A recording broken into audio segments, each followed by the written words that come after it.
Hey, what's up, everybody? True Boxing here. Thank you for coming back to get hit with the truth. So today we're doing the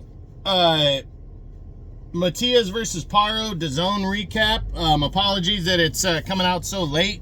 Been really busy with work and stuff, so finally getting to all my videos. I'm going to be busting out a ton today.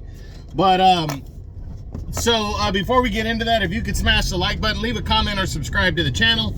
I really do appreciate any and all support that I can get as I continue to build my channel here.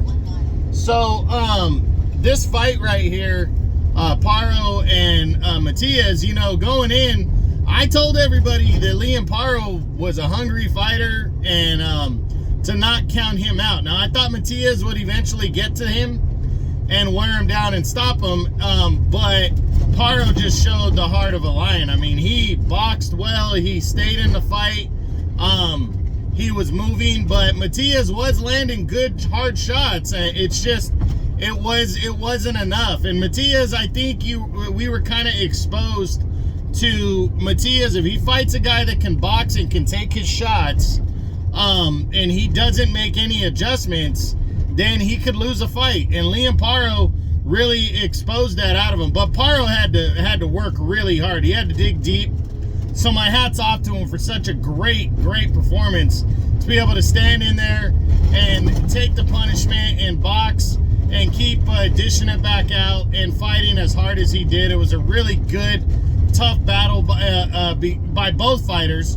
Somewhat close fight, as Paro took probably a deserving decision, but it was close. But Paro scores the major upset and becomes the new IBF junior welterweight champ at 140 pounds, and really continues to turn this division on the top of its head. You know, with Devin Haney and all the controversy of the fight with Ryan Garcia, and not knowing if Devin Haney's going to be fighting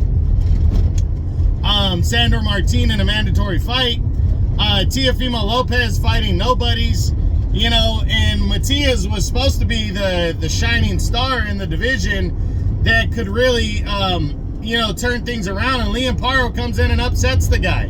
So it just definitely was a huge win for Paro as he throws his name into the mix at 140 pounds legitimately. Matias made a huge mistake not having a mandatory rematch clause in the contract. I'm sorry, guys, if you're a champion and you're going to make an optional defense, you should be putting an automatic rematch clause in the contract at all times, because anything can happen. Even if you think you are the best thing and you have the most confidence and everything, you could lose by disqualification. A cut can open up from a punch and be stopped after 4 rounds, and you're down on the scorecard. So anything can happen, and I just thought that's a big mistake that Matias didn't you know, have an automatic rematch clause in the contract.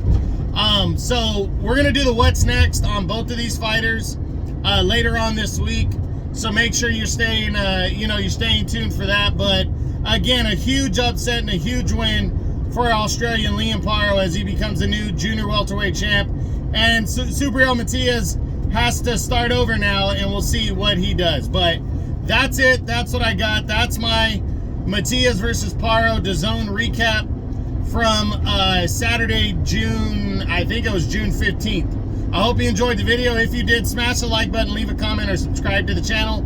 I appreciate any and all support. This is True Boxing. You've been hit with the truth.